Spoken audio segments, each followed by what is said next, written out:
สบายดีตอนแรงทุกคนคลิปนี้ไปลิ้นแคมป์ของเนาะเขาเลิกเรียกออกมาแล้วตอนนี้อยู่ถนนสีทองมุ่งหน้าไปทางแคมป์ของเนาะก็ย่างเลาะออกกำลังกายทุกคนสุดเลยออกไปสอดไปทางเบื้องสร้างสามหัวสอดเที่ยวออกไปทางนั้น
ภาพสดเด้อทุกคนเลยภาพสดบรรยากาศสด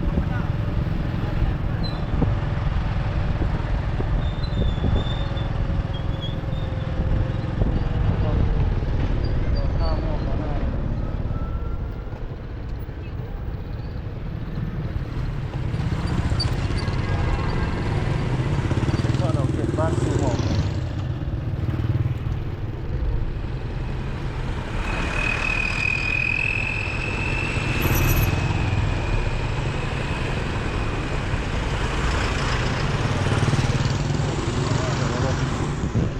ข้ามบักเดินรถ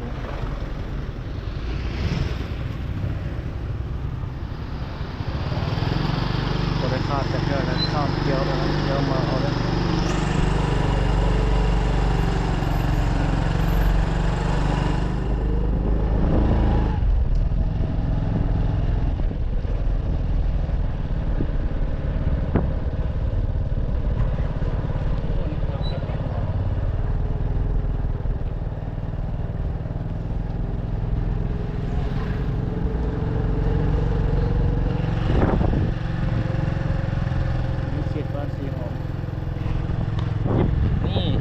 ยังไม่ได้ปิ่นกล้องใส่เอาเมื่อกี้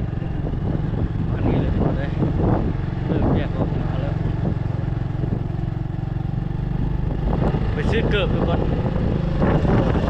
ขาดล่อตลาดกลางคืนวันนี้ล่อตลาดสีหอมเบิ่งว่าสิได้อย่างเดเนาะไม่ได้ไปล่อโดนเติบเลย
วันนี้ฝ่ารถแล้วย่างโล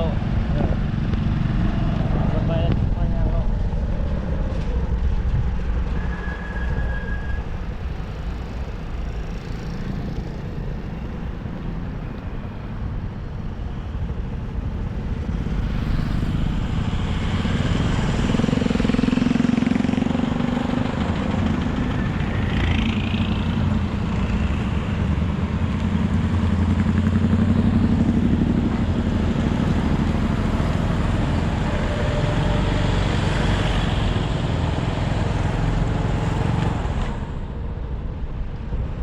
รถมาอะไร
หลังเขาจะวินกำลังสิตกดิน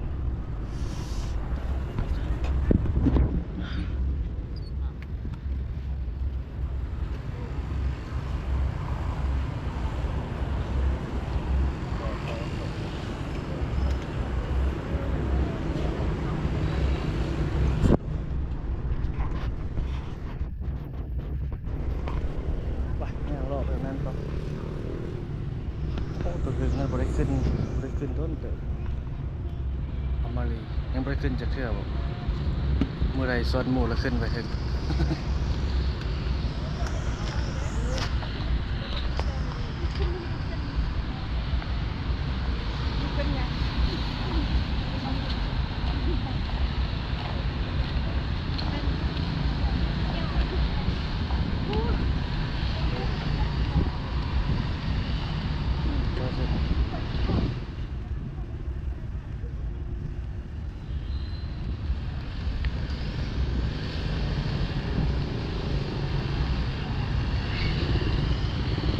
ก็มาขายรีบ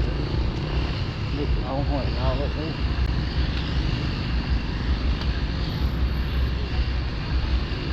โอ้เดี๋ยวตัดง่ายดุม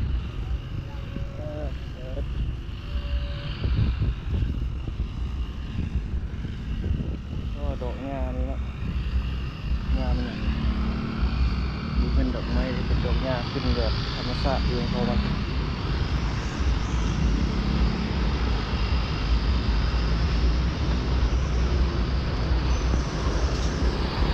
แล้วหลายเลยบางนั้นของแคมพระเจ้า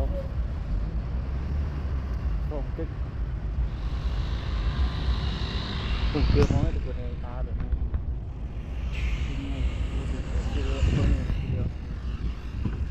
ดูเกือบไข่ไปเดียวเอง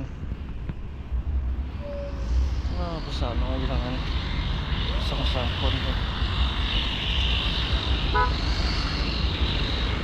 มีผู้ใดมากระทิมที่เนี่ยให้มันถูกที่ถูกทางเลยได้ทุกคนเลยถังที่เนี่ยมันก็มีให้บางคนนี่ทิมก็คือจุดถูกที่ เอาตัวอย่างขึ้นสะขึ้นใส่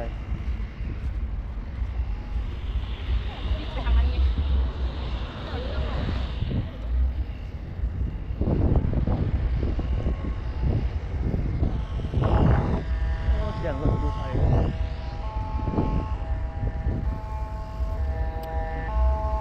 มาทางหลังเอา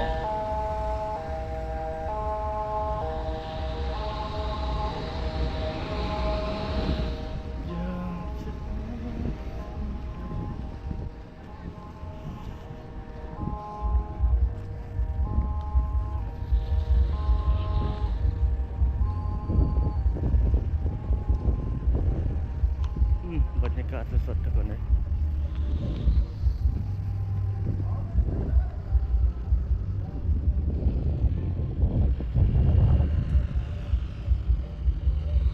ใส่ดอนจันนี่เป็นจกไว้นี่โอ้บัดส่งเหงื่อมาได้คักเลยวังใหญ่เลยเนาะเขาคิดว่าเพิ่นเช็ดน้ำผ่านไหลมาเลยบูแม่นเนาะจกไว้สำนี้โอ้ถ้าแปลงน้ำเข้ามาเลยนี่โอ้คักแล้ว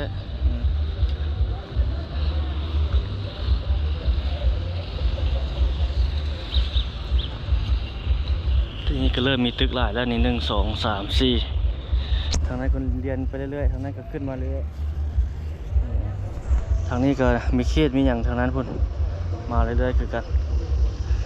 ให้ตึกมันเรียบตั้งแต่พูดมาเนาะเริ่มมานี่เรียนมานี่สูงเรียบตามแคมของในคักแล้วว่าฝั่งไทยเบื้องนั้นพุ่นจะเป็นอันนั้นพุ่นเป็นภาคเหนือเนาะบ่แม่นตัวเมืองนั่นนะใหญ่นะบ่แม่นนะแต่ว่าเวียงจันทน์เฮานี่เป็นตัวเมืองใหญ่ของลาวว่าซั่นซะ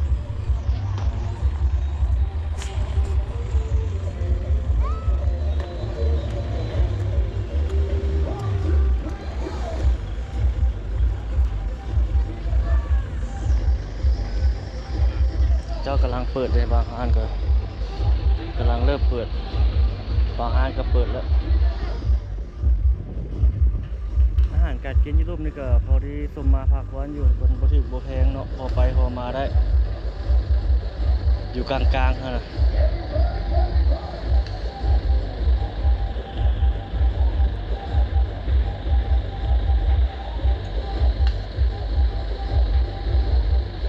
ตอนแรงมาแล้วคนก็มาย่างมาแล่นอยู่นี่คนก็นั่งอยู่นะวันนี้ตอนแรงมาแล้วก็มาเขตนี้แหละคนเพื่อนอาศัยอยู่เวียงจันทน์ถ้าเขาสิย่างลงนี่นะเกี่ยวไปทางนั้นเข้ามาทางนั้นตลาดกลางคืนย่างไปทางนี้สะกลลัดลงนี่เนาะเราเกี่ยวเลาะทางนั้นมา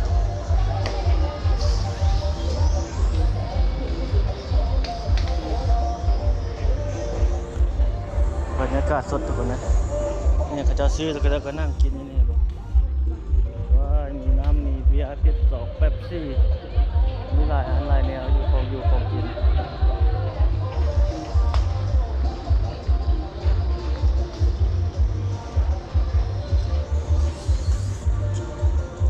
ย่างตอนสวยเนาะเบิ่งกันบนนะฮะทุกคนจะเป็นยังไงแท้จริงนี่ย่างตอนกลางคืนก็คักดีแบบนึงเดี๋ยวเขาที่ลองไปย่างตอนสวยเบิ่งวัน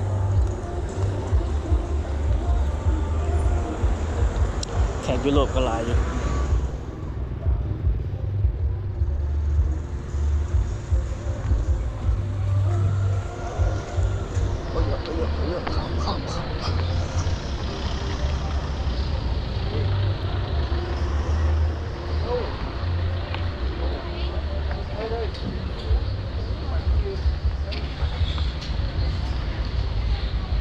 โอ้ยังกำลังเปิดห้านเนาะยังบ่ทันเปิดหมดกำลังเปิด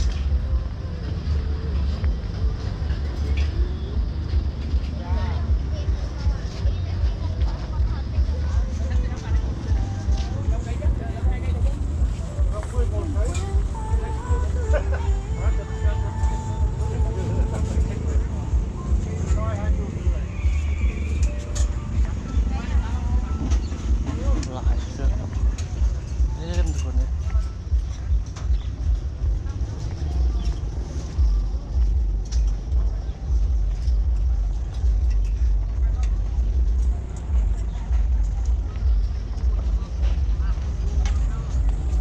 พ่อค้านี่มีทั้งพ่อค้าลาวพ่อค้าเวียดนามก็พ่อค้าคนลาว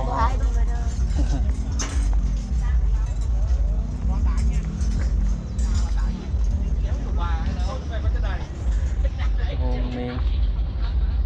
กระเป๋าบางห้างก็ยังบ่ทันเปิดอยู่ตอนนี้ประมาณจากโมงเบิ่งเด้อโอ้5 โมงปลาย6 โมงยังกีฬา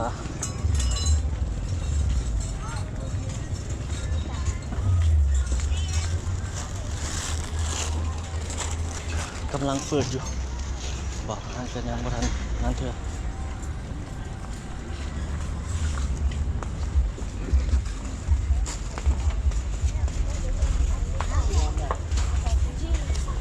กำลังเปิดห้างเปิดหอเนาะ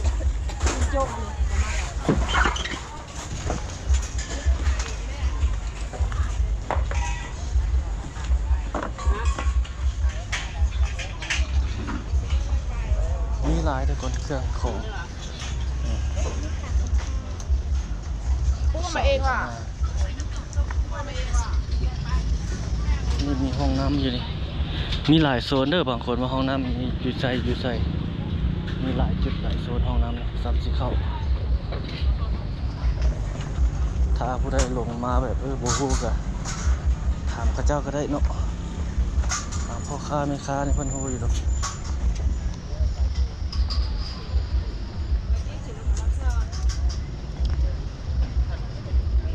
เป็นย่างโลกไปแบบนี้เลยทุกคนลงบรรยากาศสดน้ำหอมเครื่องสำอางเสื้อฝอกเสื้อผ้ามีครบ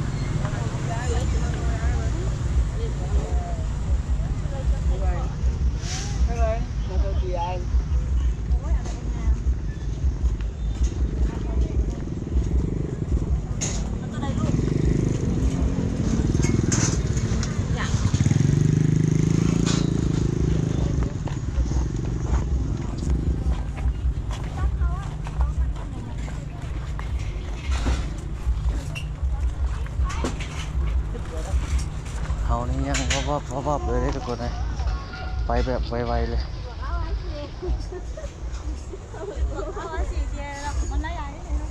ฮอนเอาเข้ามาในเอาชุดนอนอีกนี่แต่ว่าเราเอาลิง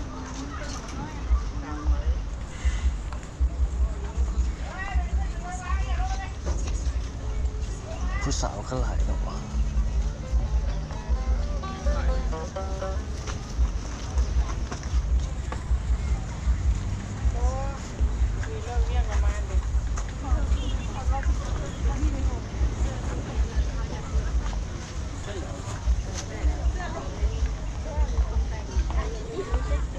ใช่ก็ด้วย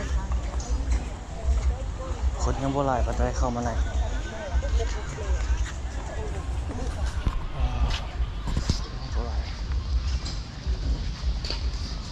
คนเริ่มมาห้านหากำลังเริ่มเปิด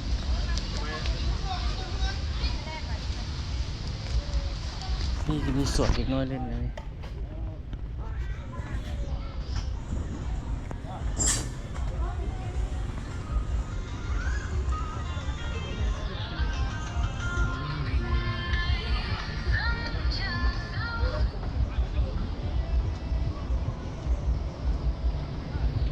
ดอกแว่นตาก็มีหลายอยู่หลายแนวขดเครื่องอยู่ในนี่ส่วนหลายเป็นเครื่องคนเวียดนามขายโอ้เกือบนี่มีอะไรเกือบสุดเป็นไรอันนี้เท่าไร135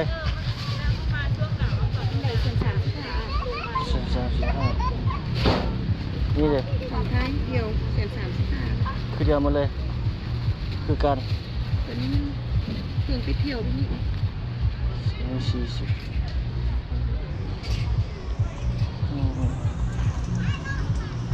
เกือบสุด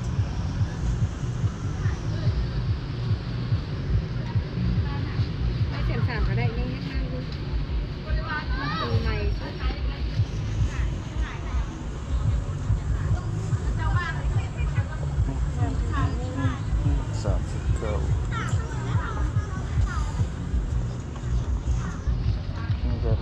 มัน คนไทยโอเค รอบุกก่อน น้ำหอมเลยตัวนี้น้ำหอมมีครบเสื้อผอกเสื้อผ้าดูนั่นขายหนอกขายน้ำ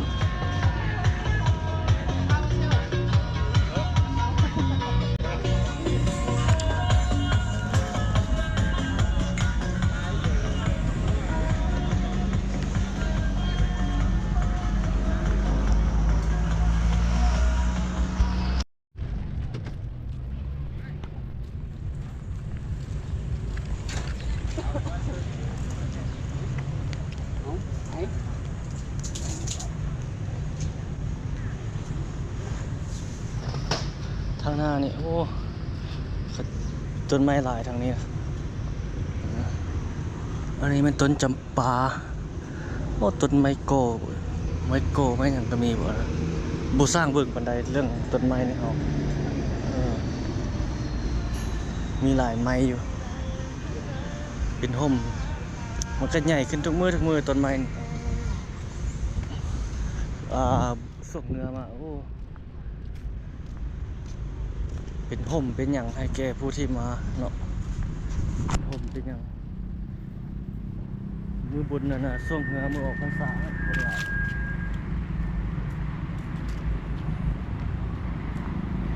ตอนนั้นรถกระสันเกินไหลโอ้เขียวดีทุกคนเลยต้นจำปาดอกดูมีละดอกหล่นมาเลยโอ้นี่มันจกออกแบบนี้บริใส่ตันคือแต่ก่อนเนาะให้มันล้างได้เนาะเอาให้น้ำมันประมาณนี้เขาย่างเข้ามาสดย่างออกกำลังกาย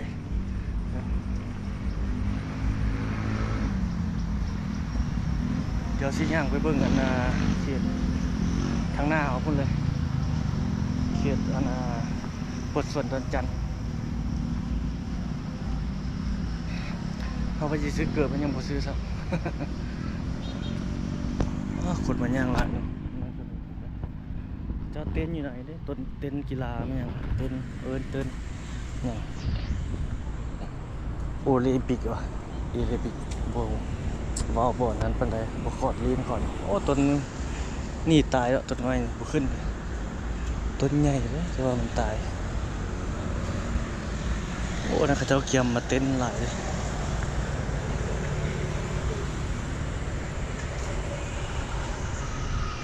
สิพาไปเบิกสวนดอนจันทร์พร้อมเลยบนที่กับเจ้าสร้างใหม่ฮะเป็นจังไดเนาะ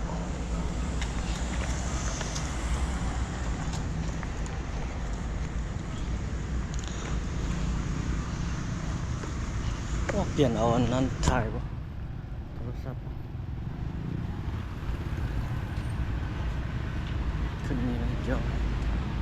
โทรศัพท์มันจะซูมได้ดีแต่ว่ามันแบบมืดมันแจ้งดีแจ้งคนละแนวทุกคนเรื่องเอาโทรศัพท์ถ่ายกับเอากล้องถ่ายแต่ว่านี่มันมืดอยู่แต่ว่ามันแจ้งคมแต่โทรศัพท์มันแจ้งอยู่แต่ว่ามันมัวความคมชัดมันบ่มีเจ้าเริ่มกำลังสิมาเต้น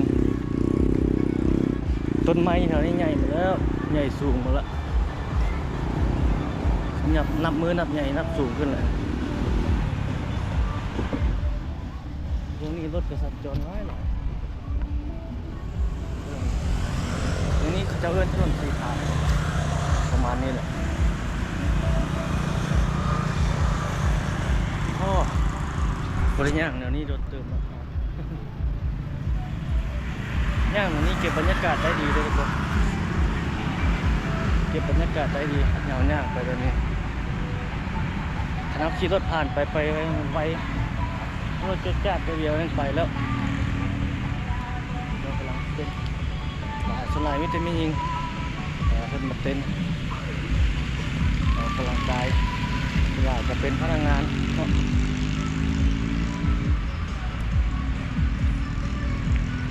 เขตส่วนนี้เป็นอย่างนั้นนะโครงการของเกาหลี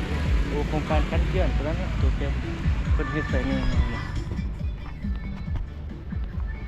โครงการ การป้องกันตะฟังเจือนพัฒนาแคมป์ของนครหลวงเวียงจันทน์โดยทุนกู้ยืมจากกองทุนร่วมมือพัฒนาเศรษฐกิจโซเกาหลีและทุนสมทบของรัฐบาลสปป.ลาวโครงการกู้ยืมเจ้าของโครงการพระใหญ่ทาและกระทรวงนครหลวงที่ปรึกษาบริษัทโอเปลาซัน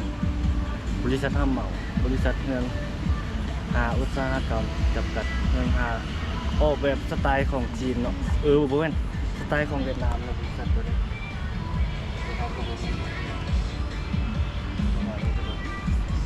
โซเกาหลีเกาหลีใต้เนาะอันนี้ต้นยิ้วเลยแม่นบอกเดี๋ยวบ่มีหนามเลยหนามมันล้นเลย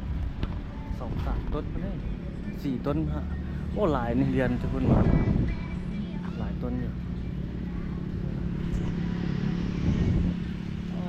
รถไหล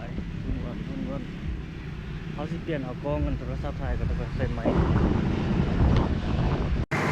โอเควันนี้เราใส่ไมค์แล้วทุกคนเลย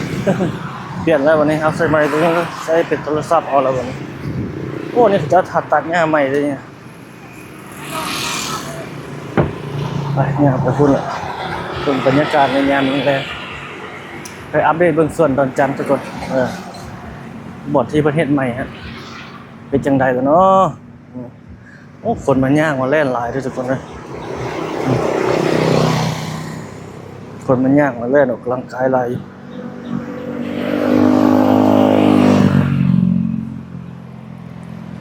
คนเจ้ามันยากหลายโอ้ทางนี้ข้ามไปทางนี้นี่เขาจะตัดหญ้าใหม่ตามแคมทางหากตัดใหม่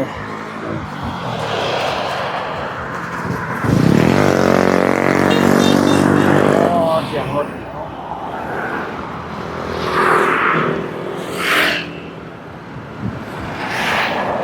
บีบแกไล่เดียวไปกิกกากเอาแนมไปเห็นทางด้านคนเห็นตึกโรงแรมเล่นหมากโอ้ต้นไม้นี่สูงดีสูงงามเนี่ยนี่สูงกว่าปีกายหลายปีจิมานี่บุญออกพรรษาบุญช่วงเหนือเนี่ยตอนแห้งทุกคนเลยมานั่งมาเซาอยู่ตามห่มต้นไม้นี่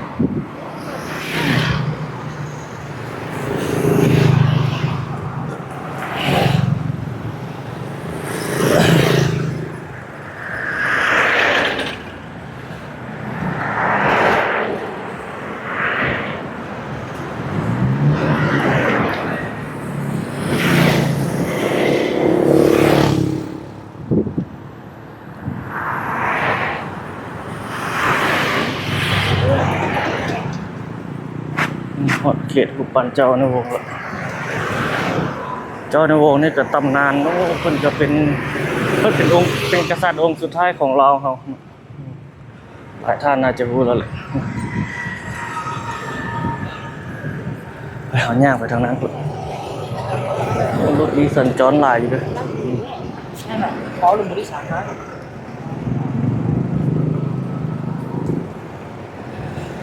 รถ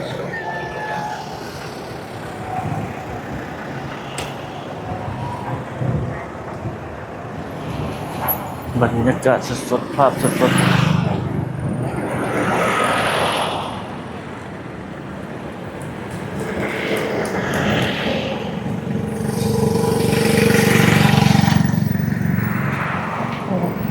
เจ้าขี้เงียบปะรถหลายเนาะทุกคนเนาะเบิ่งการสัญจร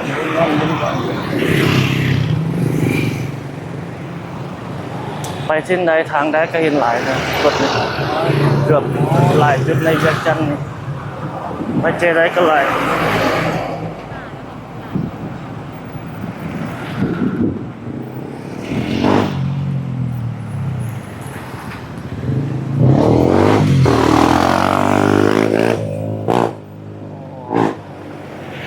เพิ่นเอาไว้รถนะเพิ่นบันไป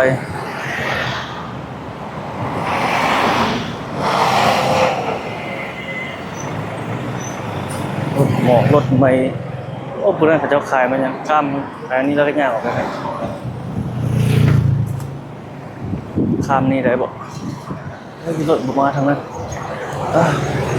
มาทางนี้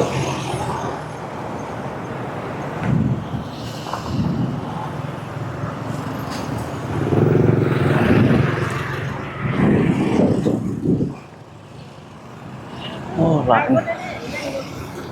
มันกำลังสิขาย ฮะวัดไปเลย โอ้ปลาแห้งก็มีโอ้ปลานี่เป็นไงเลยโอ้โหปลาแห้ง กะงาม โลเท่าไหร่ ๆโลละ90 อ๋อ ปลาน้ำของนี่ ปลาในคลองเหรอ ไม่ก่อ ไม้สดๆเด้เป็ดงามๆดิบ่ได้เน่าบ่ได้เส้นข้าว แสนซาว ฉันนึงได้บ่ เอาเส้นสิบตัก บ่ฉัน โอ้ยเอาไปสิเส้นนี่ได้ แสนโอ้นี่มังง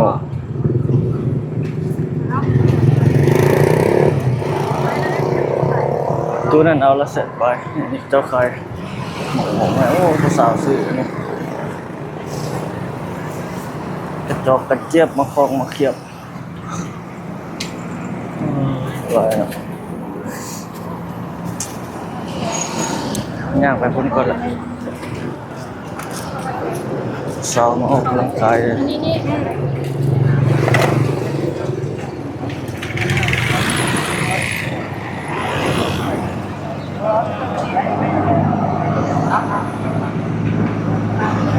โอ้นี่เป็นปูดอกไม้ใส่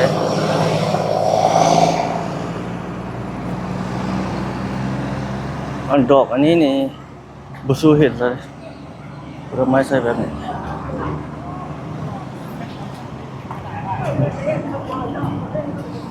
ย่างไปลง ตาดอย่างเดียวเด้อตาดเขาก็ให้แง่เขาแง่ไม่ได้สิพอกันเลยเนาะสิพอกันจะจบเป็นตาดอย่างเดียวอย่าง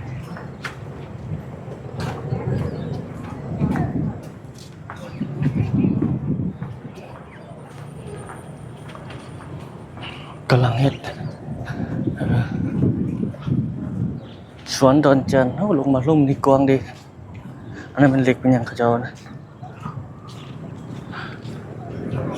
ลงมาลุ่มขึ้นไปกระเทิงก็สิประมาณนั้น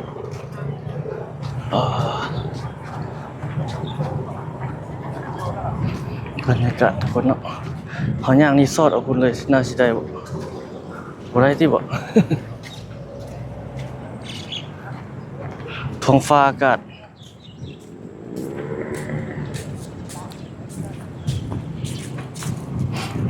ฝนมันสิตกบ่เนาะ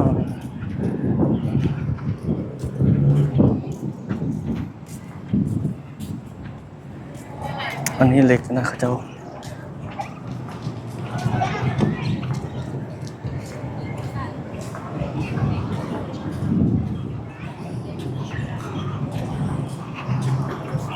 ผู้สาวเป็นย่างอยู่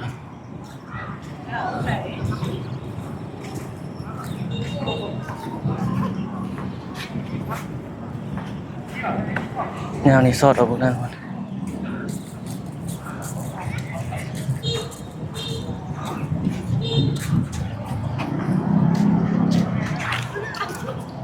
เราห้องอีกคน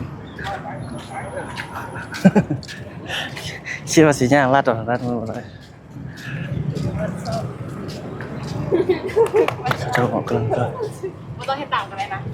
เฮ็ดตามด้วยก็ได้นะ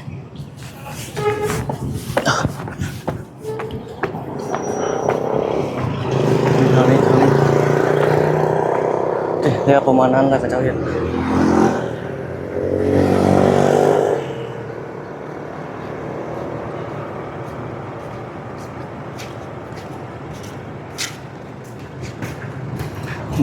สองอ่ะ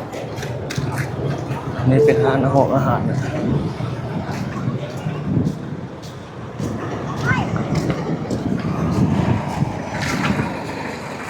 ไปตรงนี้แง้มเพื่อนแล้วก็จะเอานี่ฟังเพื่อนโอ้เสีย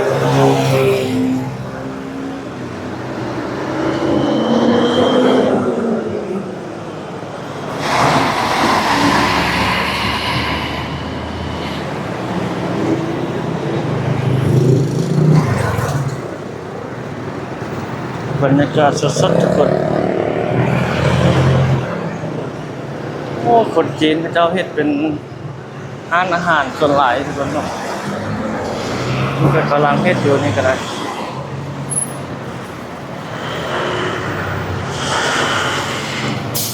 มาปรับปรุงเป็นร้านอาหารเป็นอย่างก่อนโควิดระบาดแล้วมันคนหลายอันนี้เต็มเลย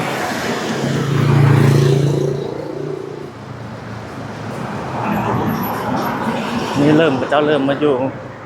ปรับปรุงเป็นร้านอาหารขึ้นมาเรื่อยๆเลย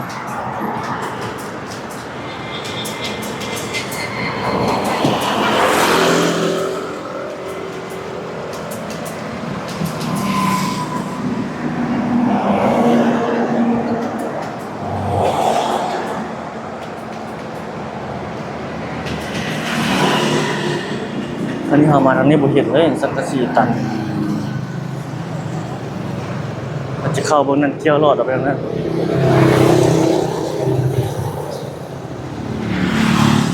ทางนั้นเขาเจ้าก็กำลังเฮ็ดอยู่คือกันสูงเนี่ยหลายสั้นอยู่เด้เจ้าเฮ็ดเหล็กเป็นแบบนั้นแล้วก็ก่อขึ้นมา1 2 3 4 5 6 7สั้นคนได้ทุกคนเลยบ่ธรรมดาเลยความสูงเนาะสูงเติบมีโครงการอยู่ในนี่ใหญ่เป็นแบบนี้แต่ว่าตอนนี้ก็ยังบ่แล้วเท่าดอกยังกำลังเฮ็ดอยู่ข้างในโตมโหฬารเลยป่านเพิ่นเฮ็ดแล้วมานี่สมบูรณ์แบบแล้วจะเป็นแบบนี้เนาะ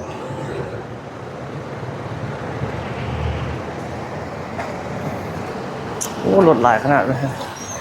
ที่ข้ามไปทางนั้นรถก็หลาย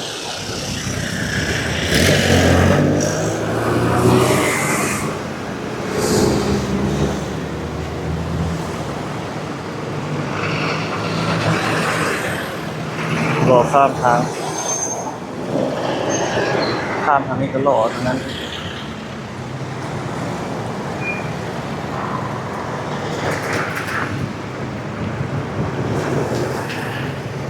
มาแล้ว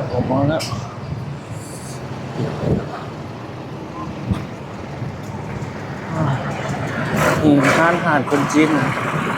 เจ้ากำลังเอาเครื่องมาลง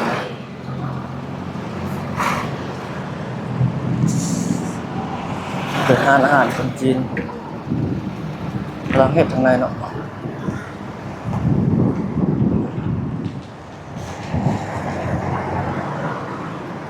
ให้เลยแถวนี้ตอนโควิดระบาดนะโอ้เต็มคนมาแถวนี้นั่นก็เฮ็ดใหม่กำลังทาสี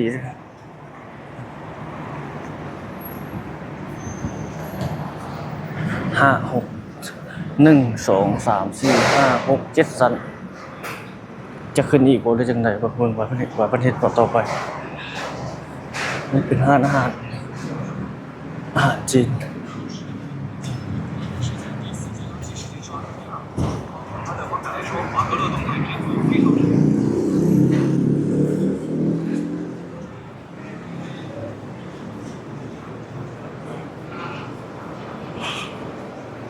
เป็นบรรยากาศโอ้ทางในเป็นร้านอาหารเนาะ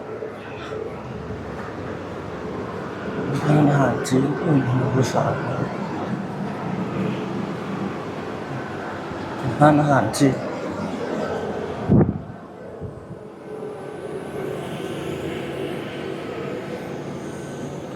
โอ้ดีนี่มีแว่นทุกคน มีแว่นแบบนี้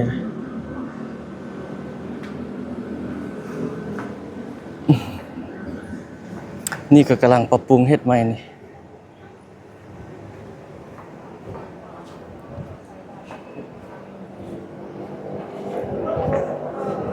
ก็จะทับฝามันออกเนาะเหลือแต่คานได้นี่ตอนนั้นมันหยิ่งมันเหี่ยงมันแต่หลายคนน่าจะเห็นเนาะวันนี้มันทับมางออกแล้วเสิร์ฟเล็กใส่บัดนี้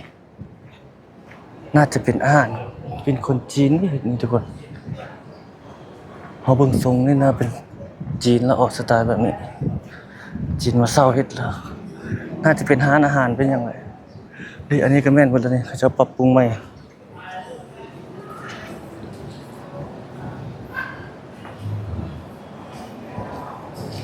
อันนี้ก็มีคนมาเศร้าอยู่แบบนี้ละช่วงนี้ไปสอดออกมาได้ก็จะไปทางนี้มีร้านอาหารอยู่นี่ด้วยมีซินดะนี่ร้านเสื้อผ้าก็มีนี่เป็นร้านซินดะตัวนี้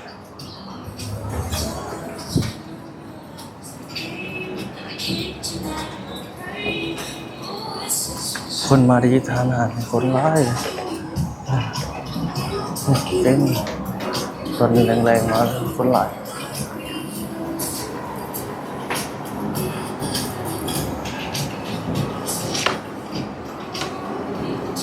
กำลังกระทับม้างแล้วหน้าเอากันดีกว่านี่ปรับปรุงใหม่เนาะจงแต่คานน้อยแล้วก็ไม่แป้งใหม่ปรับปรุงสมใหม่จะรู้ว่าเพื่อนจะเห็นอย่างเด้อแบบนี้นี่ขนาดกับปรับปรุงใหม่แบบนั้นแหละเย่นี่ปรับปรุงใหม่ทับมังเบิ้งทุกคนเกี่ยมละเนาะเข้ามาพัฒนาเป็นนั้นอันนั้นใหม่แล้วตึกตัวนี้มันเป็นหัวเว่ยเขาเจ้าเขียนใส่แต่พวกมันเขาเจ้าเฮ็ดไม่ยังเป็นบริษัทหัวเว่ยที่บ่ยังเหลือแต่ตึกตัวนี้เนาะที่บ่ทันเฮ็ดตึกตัวนี้บ่ทันเฮ็ดนะตัวนี้เฮ็ดเล็บแบบนี้ละเดี๋ยวเบิ่งหาสิมาอัปเดตให้ทุกท่านได้เบิ่งดอกเนาะถ้าเพิ่นเป็นจังไดนะนี่คือบรรยากาศที่มาอัปเดตถ่ายให้บรรดาท่านได้เบิ่งได้ชมเด้อ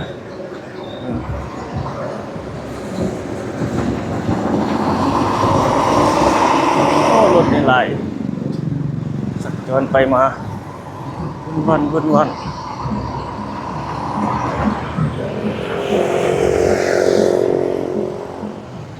สังคนย่างไปทางนี้วะย่างไปนี่เกี่ยวไปพุ่นวะออกกำลังกาย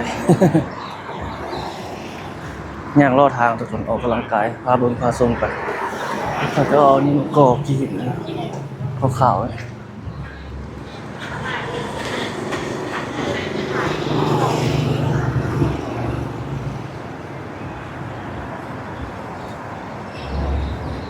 ทางหน้าเอารถมาถ่าย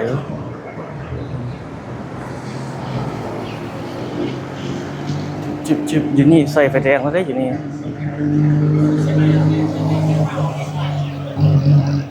เขาเห็นเพิ่นลงข่าวเนาะเพิ่นตำรวจจราจรเพิ่นน่ะแต่ละจุดในไฟแดงในนครหลวงเวียงจันทน์นี่นะเพิ่นเว้าเรื่องเกี่ยวกับไฟแดงนะมีจักจุดแล้วก็เสียหายเสียมันกำลังเพอยู่ในจักจุดเพิ่นก็มีการเว้ามีหลายอยู่แต่เฮาบ่จื้อเนาะก็มีหน่วยงานคุ้มครองจุดใดเปจุดใดเพเจ้าหน้าที่ตำรวจจราจรเพิ่นก็มีสิทธิ์เนาะห้องหรือว่าโทรหาหน่วยงานหรือว่าส่งข้อมูลให้คณะรับผิดชอบเพิ่นมาแก้ไขได้อย่างประมาณนี้ครับพาเลาะไปบรรยากาศงามเลยเอาทุกคนประมาณนี้ก่อนคลิปนี้นะเดี๋ยวพบกันใหม่ในคลิปถัดไปเนาะมันสิยาวเกินไปคลิปนี้เฮาสิพาย่าง